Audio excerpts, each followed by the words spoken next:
అందుకే ఈ వేదిక మీద నుంచి తెలంగాణ సమాజంలో ఉన్న 50 లక్షల నిరుద్యోగ యువకులకు, ముఖ్యంగా దళితులకు, గిరిజనులకు, బలహీన వర్గాల బిడ్డలకు నేను విజ్ఞప్తి చేస్తున్నా. ప్రమాదం పొంచి ఉన్నది. ఎన్నికలైనంబడే నరేంద్ర మోడీ దళితులు, గిరిజనులు, బలహీన వర్గాల మీద సర్జికల్ స్ట్రైక్ చేస్తాడు. మీ రిజర్వేషన్లు రద్దు చేస్తాడు. నేను ఎందుకు ఇంత గట్టిగా చెప్తున్నా అంటే, నరేంద్ర మోడీ, అమిత్ షా రిజర్వేషన్లు రద్దు చేస్తారని నేను 2-3 టీవీలలో మాట్లాడినా, 2-3 వేదికల మీద నుంచి చెప్పిన. ఎంబడే ఢిల్లీ నుంచి పోలీసులు వచ్చారు. నేను అడుగుతున్నా, నేను చెప్పదలుచుకున్నా, అయ్యా నరేంద్ర మోడీ, అమిత్ షా గారు, జేపీ నడ్డా, కిషన్ రెడ్డి గారు, బండి సంజయ్, ధర్మపురి అరవింద్ గారు, మీరు గుర్తు పెట్టుకోండి.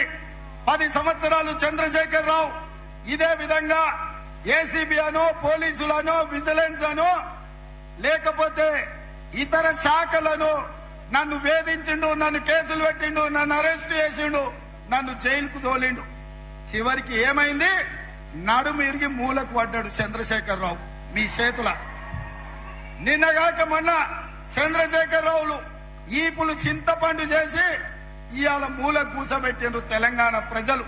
ఇవాళ చంద్రశేఖర్ రావు, కేటీఆర్ అంటున్నాడు కారు ఖరాబ్ అయింది, షెడ్డు పోయింది, మళ్ళీ వస్తుందని. నేను చెప్పదలుచుకున్నా, మీకందరికి తెలుసు, కారు ఖరాబ్ అయి కార్ఖానకు పోయింది, ఇక అది బాగుపడదు, మళ్ళీ రాదు. జుమ్మరాత్ బజార్లో తూకానికి తూకం వేసి అమ్మాల్సిందే. కారు గతి లేదు. ఇవాళ కారు లేదు కాబట్టి బస్ వేసుకొని బయలుదేరింది.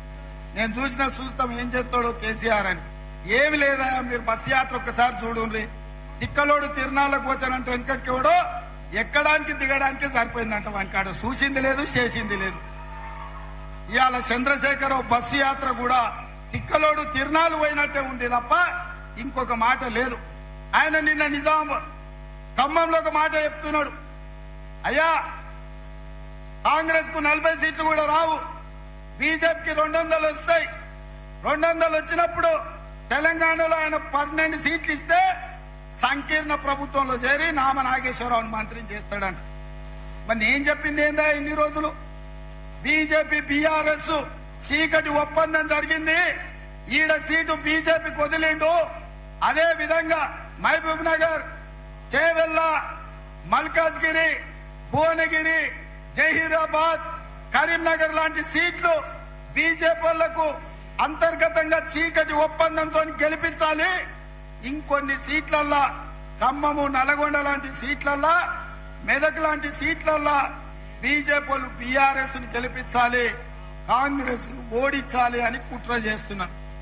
నేను ఇవాళ చంద్రశేఖరరావును అడగదలుచుకున్నా, మీడియా మిత్రులారా మీరు కూడా రాసుకోండి, ప్రధానంగా చూపించండి. కేసీఆర్ ను ఇండియా కూటమిలోకి రానియం.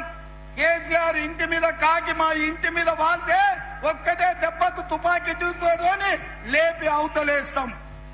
కేసీఆర్ ను కాదు, కేసీఆర్ ఇంటి మీద వాలిన కాకి మా కాంగ్రెస్ గోడ మీద వాళ్తే కూడా మా కార్యకర్తలు కాల్చి అవతల పడేస్తారు. మా దగ్గరికే రానియం. మరి 12 సీట్లతో కేంద్రంలో ప్రభుత్వం ఏర్పాటు చేస్తాడా? ఎవరితో చేస్తాడా కేసీఆర్? అంటే ఎన్డీఏతోనే కదా, బీజేపీతో పొత్తు పెట్టుకుంటా అని చెప్తుండు కదా. మొన్న 10 ఏళ్లు బీజేపీతోనే కదా ఆయన ఉన్నది. ఈ చట్టాలు వచ్చినప్పుడు పార్లమెంట్ లో మద్దతు ఇచ్చింది ఆయనే కదా. నరేంద్ర మోడీని పిలిపించి మాకు నిధులేమొద్దు, నీ ప్రేమ ఉంటే చాలు, నీ ప్రేమలో అమరుణ్ణి అయిపోతా నేనని చెప్పింది చంద్రశేఖరరావు కాదా? గజ్వేల్లో మిషన్ భగీరథ ప్రారంభించినప్పుడు చంద్రశేఖరరావు చెప్పింది ఇదే కాదా? మాకు నిధులొద్దు, నీ ప్రేమ ఉంటే చాలు అని. ఇవాళ మరి అదే చంద్రశేఖరరావు ఆయన మాట్లాడుతున్నాడు ఏమని, రాబోయే ఎన్నికలలో హంగ్ పార్లమెంట్ వస్తుంది, నేను కేంద్రంలో చేరతా, నామ నాగేశ్వరరావు మంత్రిని చేస్తాను. ఇంత స్పష్టంగా బీజేపీతో ఒప్పందం చేసుకొని బీజేపీ బీఆర్ఎస్ వ్యూహాత్మకంగా ఒకరి మీద ఒకరు పోటీ చేసినట్టే చేసి ఏనకంగా ఒప్పందంతో కాంగ్రెస్ మీద కుట్ర చేస్తారు. ఈ కుట్రలన్నీ చూసే మా కమ్యూనిస్టు సోదరులు, మా కోదండరామ్ గారు కాంగ్రెస్ పార్టీని ఎట్లయినా గెలిపించాలి, ఈ దేశంలో సెక్యులరిజాన్ని కాపాడాలి అని సిపిఐ సిపిఎం కోదండరామ్ గారు ఇవాళ మనకు మద్దతుగా నిలబడ్డారు. అందుకే మిత్రులారా, మీకందరికి నేను చెప్పదలుచుకున్నా,